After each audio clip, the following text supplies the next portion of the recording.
뭐든 상담소.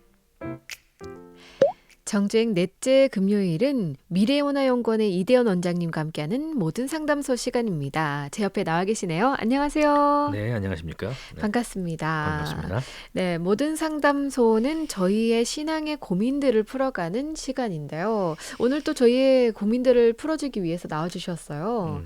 저는 모든 상담소가 시작한 지 꽤 됐는데 우리 원장님이신 목사님께 좀 궁금한 점이 있어요. 우리 모든 상담소 질문을 풀어가시면서 또 질문을 받으시면서 좀 주로 어떤 생각을 하시는지 좀 궁금해요.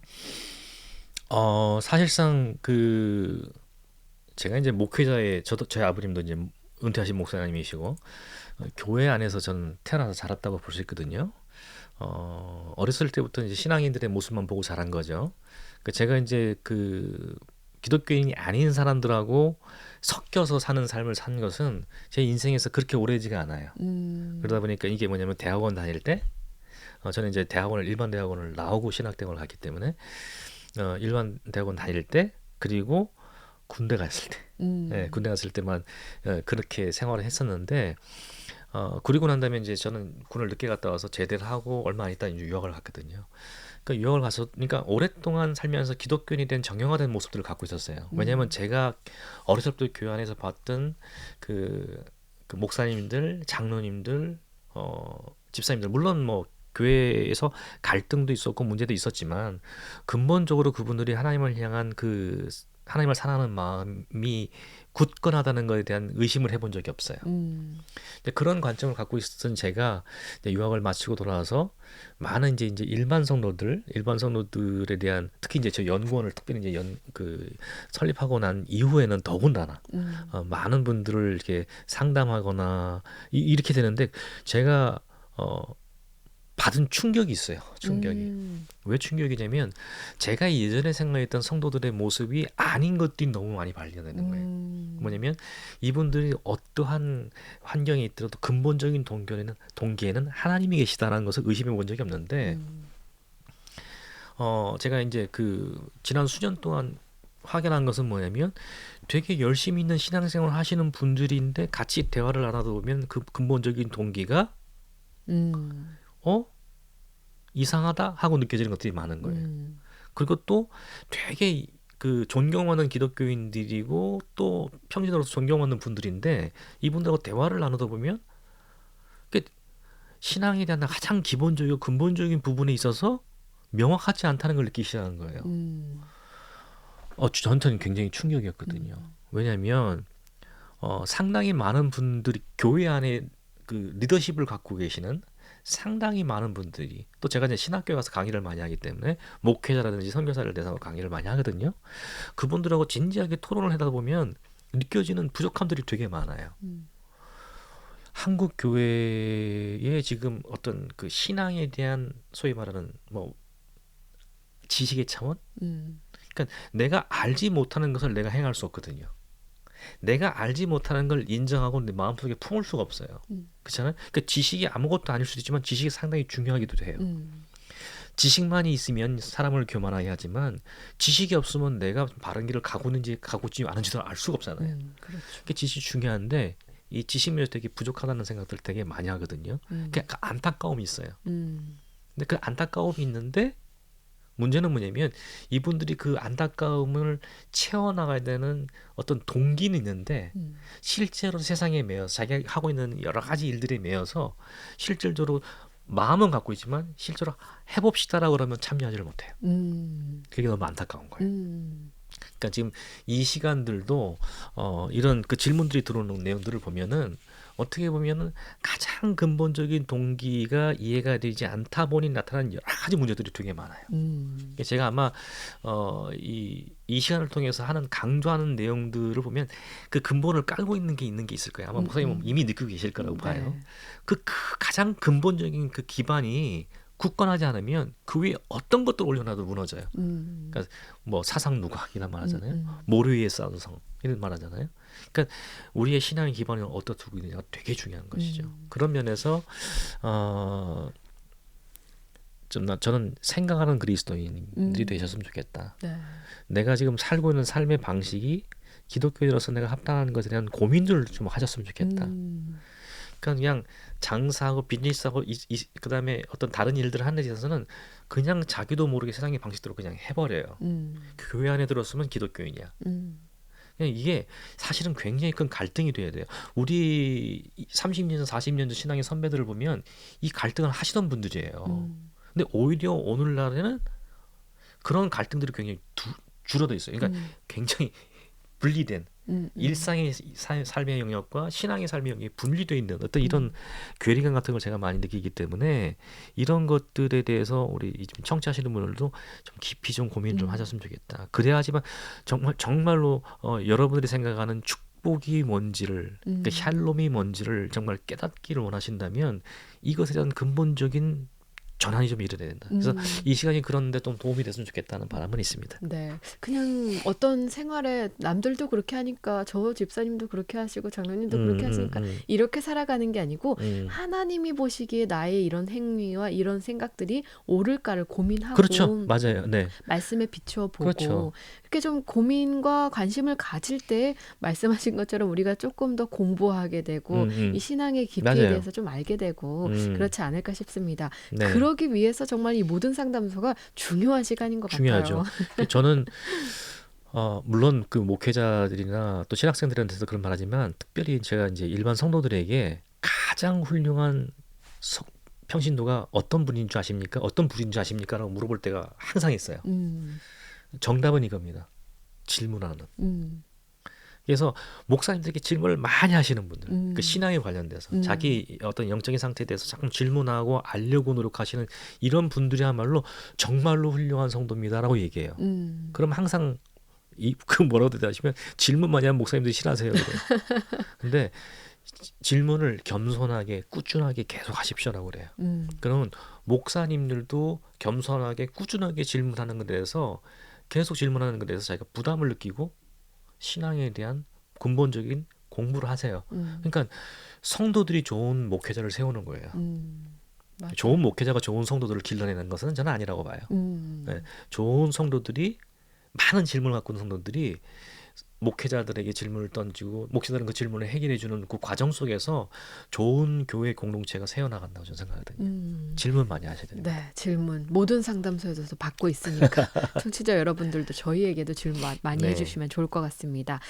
자, 이제 아직까지 신년을 보내고 있는데요. 오늘은 또 이런 질문이 올라왔어요. 오, 들려드릴게요. 10계명에 살인은 하지 말라는 계명이 있죠. 네. 그런데 만약에 전쟁이 나서 참전하게 된다면 어떻게 해야 하는 걸까요? 이런 질문. 아, 그쵸. 10계명에 분명히 이렇게 나와 있는데 그런 이런 상황에는 고민들 하실만 하죠. 하실만 하죠. 저도 군대 갔다 왔고 여호와의 증인들은 집총겁을 하거든요. 그래서 이제 군대를 안 가고 대신 감옥에 가기도 하고 또 요즘은 다른 제도들이 많이 생겨난다고 하긴 하겠지만 근데 기독교인들은 그렇게 하지 않거든요. 저도 물론 기독교인들 중에서도 평화주의자들이 있어요. 평화주의자들이 있고 예수께서는 폭력을 행사치 않으셨고 초대교회도 그리 하였다라는 전통에 입각해서 자기들은 이제 그 무력을 행사하지 않는다. 그 무력을 상징하는 어떤 도구들도 손에 잡지 않겠다라고 주장하시는 분들도 있어요. 전 되게 존중합니다.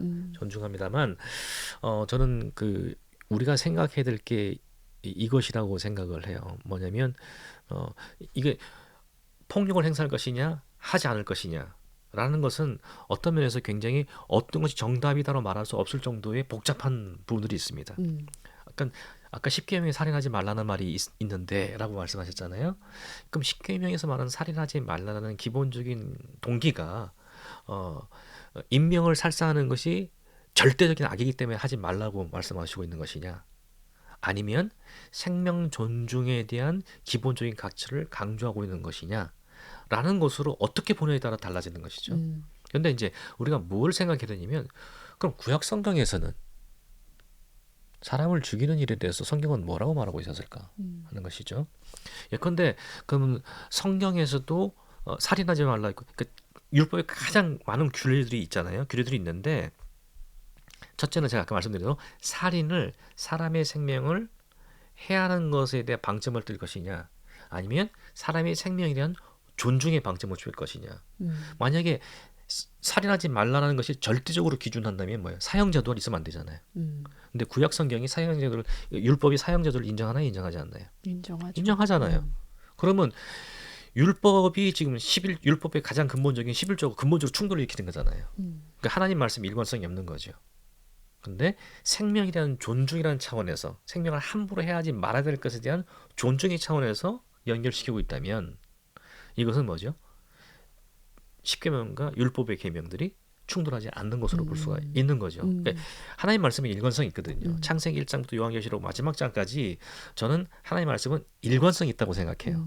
그 일관성을 쭉 볼 필요가 있다고 생각하는 것이고요. 그런 의미에서 예컨대 이런 거죠. 성경은 살인한 자들에 대해서 엄격하게 그러니까 소위 말하는 뭐죠? 살인 그러니까 눈에는 눈, 이에는 이, 생명엔 생명으로 갚게 했어요. 그러니까 살인한 자는 살인, 죽음으로 그 자기 죄를 배상을 해야 되거든요. 그런데 구약 성경에 또 재미있는 게 있는 게 뭐냐면 도피성 제도가 있어요. 그래서 요단강을 중심으로 선 서쪽에 3개, 동쪽에 3개 성을 지정해서 자기가 의도치 않게 실수로 살인한 자들은 혹은 죄를 지은 자들은 그 성에 도피하게 있어요. 그 도피성에 들어가 있으면 아무도 해하지 못해. 도피성 밖에 있으면 만약에 살인한 자는 뭐 따지지 않고 죽음의 형벌을 내려도 무방해요. 근데 도피성에 있을 때는 그걸 못해. 그러나 도피성에 있다면 무조건 피하는 것이냐? 그럼 살인자들은 무조건 악한 자들은 도피성에 피하면 다 죄가 면제되는 것이냐? 그게 아니라 도피성에 있어서 거기서 재판을 받아요. 그래서 그 죄가 명확하게 드러나면 사형으로 연결되는 것이고 부지불식하게 혹은 실수를 했다면 그게 가만히 되는 거예요. 그런 식의 구약의 성 제도가 있어요.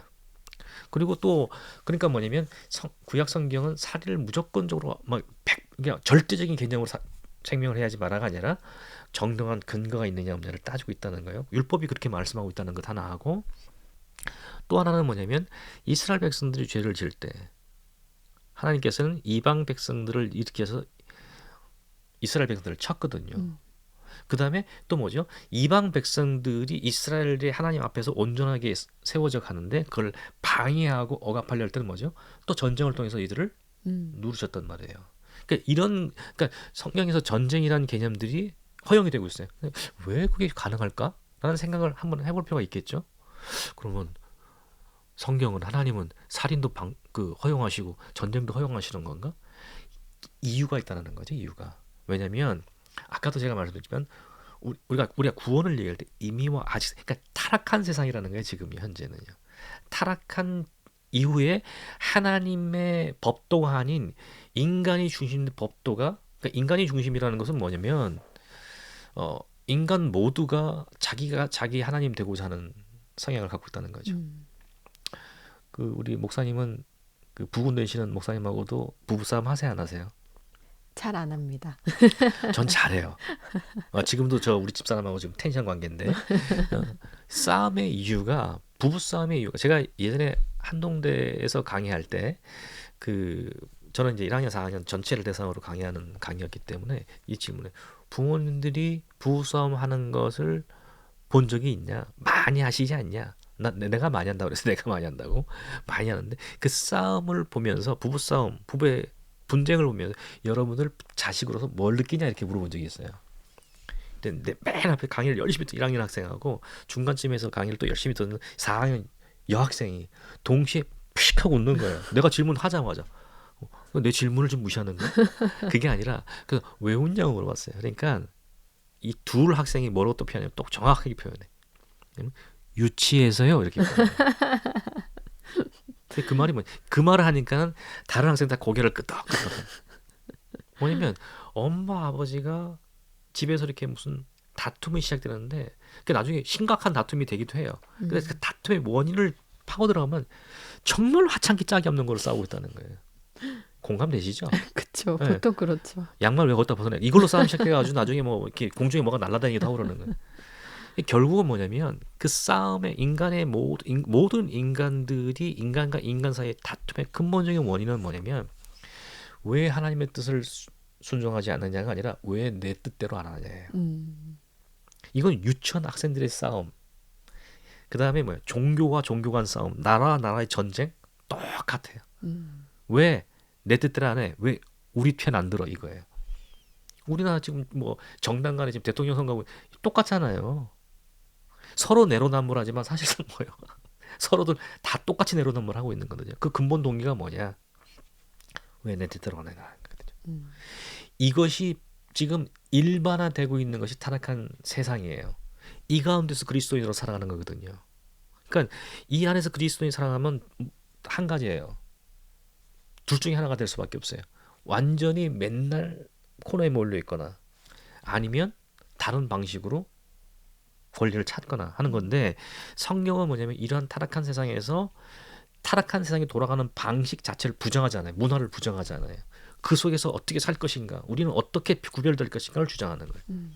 그러니까 이 성경에서 말하는 십계명의 원칙도 우리가 전쟁, 그래서 4세기경에 그러니까 그 구약에는 이렇게 원칙도 있는데 신약 성경과 초대교회를 보면요, 그러니까 비폭력주 원칙이 굉장히 강했어요. 음. 그래서 심지어는 초대교회에서 군인들이 기독교인이 되려 할 때 기독교인들 절차 굉장히 까다로웠어요. 음. 처음 동기가 뭐냐면 그 조건이 뭐냐면 군인을 그만둬야 돼요. 그러니까 군인들은 부지불식간에 폭력을 행사할 수밖에 없잖아요. 그러니까 폭력을 행사하는 것 자체가 하나님 앞에 옳지 않다고 봤기 때문에, 사람을 죽이는 거 옳지 않다고 했기 때문에 기독교인이 되려면 군인이 안 되면 안 돼. 그리고 상당 오랜 기간 동안 그리스도인으로서의 전환 과정을 밟았어야 돼요. 굉장히 엄격했습니다. 삶이 완전히 바뀌었어야 돼요. 그러니까 이게 초대교회 원칙이거든요. 그래서 이 전통을 이어받아서 지금도 기독교인들 중에서 평화주의자들이 있어요.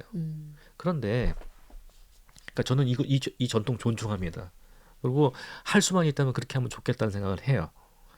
그것도 하나님께서 역사하시는 한 가지 중요한 방식이라고 생각해요. 그러니까 우리 자신이 어린 양 예수의 삶을 본받아서 우리 삶에서 우리 자신을 희생시키는 삶을 살겠다는 것은 너무 존중해요.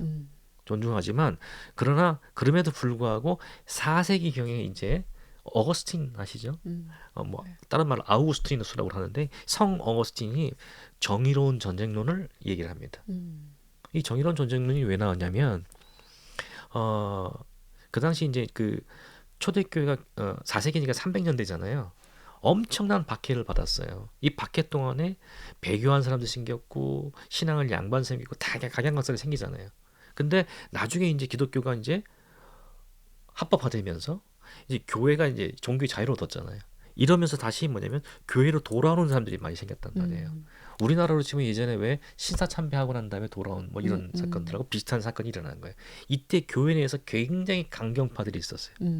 도나티우스, 그래서 이단으로 나중에 정제되는데 이들은 아주 뭐랄까 이런 배교했던 사람들, 신앙 양보했던 사람들 용납하면 안 된다예요. 그런데 이들 중에 강경파들은 뭐냐면 폭력으로 이걸 갖다가 이런 사람들을 처단해야 된다고 생각하는 사람들도 많았어요. 그게 나중에 이러한 교회는 이걸 품으려고 했거든요. 교회의 주류는. 그러니까 교회에 이걸 품으려고 교회까지도 공격하는 일이 생겨요. 그러니까 이런 일들 때문에 그들의 강경 행위를 갖다 이단으로 정지하거든요. 그래서 어거스틴의 경우는 원래 기본적으로 평화주의자예요. 그렇지만 이러한 폭력적인 행위를 용납하면 안 된다. 이 폭력을 막으려면 폭력을 행사할 수밖에 없는 거죠. 그다음에 그 당시에 로마가 야만인들, 그다음에 이런 데들에서 많은 침략을 받고 있었단 말이에요. 그럼 기독교인들이 이 침략 가운데 무조건 죽기만 해야 되느냐? 이러한 불의한 세력들의 침략에 대해서 정당하게 칼과 창을 드는 것은 죄가 아니다. 오히려 이것은 하나님의 공의를 세우는 일조하는 것이다라는 주장을 한 게 바로, 아주 간단하게 말씀드리면 어거스틴의 정의로운 전쟁론이에요. 그것이 이제 계기가 되어서 이후에도 이제 기독교 안에서도 이런 오늘날까지도 이제 그 적이 침략했을 때 그걸 방어하기 위해서 총칼을 드는 것에 대해서 정당화하는 신앙의 흐름이 있는 거거든요. 그러니까 기독교 신앙 안에 이런 완전히 평화주의자 세들, 중간 영역, 그다음에 이런 또 강력한 이런 노선들이 다 존재를 해요. 근데 이런 노선들이 존재하는 것들이 신학적으로 상당히 자기들 나름대로 탄탄한 배경을 갖고 있기 때문에 어느 것이 옳다 어느 것이 틀리다 말할 수 없다고 생각해요. 다만 자기 하나님 앞에서 신앙의 양심대로 따라서 자기가 선택하는 것들, 그래서 아까 전에 뭐죠? 집정 거부하는 어떤 그런 기독교인들에 대해서 저는 인정한다고 생각해요. 인정하는 거죠. 충분히 존중한다는 거죠. 그리고 그 삶을 살아가는 것에 대해서 존중해요. 그리고 또 뭐죠? 정당한 전쟁론에 입각해서 자신의 삶을 살아가는 사람들에 대해서도 인정하죠. 지금 길거리 갑자기 말이죠. 어떤 사람이 갑자기 막 칼을 빼들고 막 이런 행위들 막 해쳐요. 그럼 그걸 보고서는 그 찔리는 대로 찔려야 되는가? 음. 해치면 해침을 당하는 대로 그냥 가만히 무장으로 있어야 되는 것인가? 아니면은 어떤 식으로도 그걸 제재해야 되는 것인가? 음. 이런 여러 가지 흐름 속에서 무조건적으로 반폭력, 비폭력, 무조건적으로 또 반전쟁 이런 것은 저는 또 그것에 대해서 부정하는 흐름들도 있는 것이죠. 이런 존중들을 다 인정을 한다는 측면에서 저는 오늘 질문하신 질문자에게 이렇게 답변 드리는 것은 성경의 근본적인 의미는 생명의 존중이지 음. 어떤 그 살인하지 말라라는 그 어구 자체를 절도하게 되면 나머지 성경에서 이것과 충돌되는 부분들이 엄청 많게 되고 이게 성경의 해석의 일관성이 깨지게 된다고 말씀을 드리고 싶어요. 그래서 이런 것들을 우리가 물론 제가 지금 드리는 말씀이 절대적인 아까 여러 가지 흐름 중에 저도 하나이기 때문에 절대적인 것은 아닙니다. 그렇지만 여러분들이 자신들의 신앙의 행위를 어떤 기준으로 삼아야 될 것인가는 여러분들이 말씀에 근거해서 찾으셔야 된다는 말씀. 그리고 그 말씀에 대해 근거한 내 이해가 바른지에 대해서 옳은지에 대해서 아니면 교정할 것이 있는 데서 끊임없이 질문하면서 답을 구하라. 예. 우리가 하나님을 100% 완전히 깨달을 수는 없잖아요. 그렇죠? 그렇지만 우리가 최선을 다해서 노력할 때 하나님께서 성령의 인도하심, 저는 그 성령의 인도하심을 되게 중요하게 생각하는 사람인데요. 말씀을 묵상할 때든 우리의 삶에 대해서 고민할 때든 그 성령의 인도하심을 우리가 믿어야 돼요. 믿고 그 믿음의 근거에서 우리 삶을 우리 최선을 다해서 우리 삶을 살아갈 때 그 이끄심이 우리를 이끌어 나갈 것이라고 저는 믿습니다. 때때로 깨닫게 하시고 기억나게 하시고 알게 하시기 때문에 그걸 통해서 우리가 지금보다 좀 더 나은 신앙인으로서 지금보다 더 좋은 신앙인이 된다는 얘기는 우리 신앙인으로 살아간다는 것이 지금보다 더 나은 사회를 만들어내는데 절대적인 기준점으로 작용할 수 있다는 거예요. 우리가 뭐 정치인들을 통해서 세상의 불의를 해결하겠다?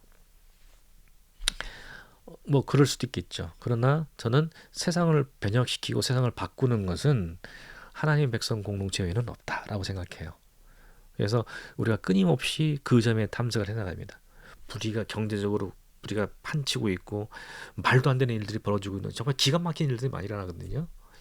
민주 사회라고 하지만 이런 사회 속에서 우리 그리스도인으로서 어떻게 살아갈 것인가 끊임없이 자문하고 이렇게 살아가는 사람들이 정말 행복할 수 있어요. 왜? 세상이 줄 수 없는 샬롬을 하나님께서 허락하시니까. 그러니까 이 비밀과 이것을 해보지 않고는 경험해보지 않고는 이게 알 수 없죠. 이걸 이 삶이 삶으로 연결돼서 삶에 대한 확신으로 가야지만이 이것이 정말 우와 기독교인으로 살아간다는 것이 신앙생활하는 것이 이렇게 재미있는 거구나 하는 것을 알게 되거든요. 그걸 좀 깨달았으면 좋겠다는 말씀을 드립니다. 네, 오늘도 우리의 질문에 아주 또 은혜가 되고 또 조금 더 어떤 질문이 생겼을 때 말씀을 통해서 성령님의 인도하심을 통해서 우리가 좀 답을 얻는 훈련들을 더 많이 해야겠다라는 부분까지도 네. 결심하게 되는 귀한 시간이었습니다. 네. 오늘 함께 해주셔서 감사드립니다. 네, 고맙습니다.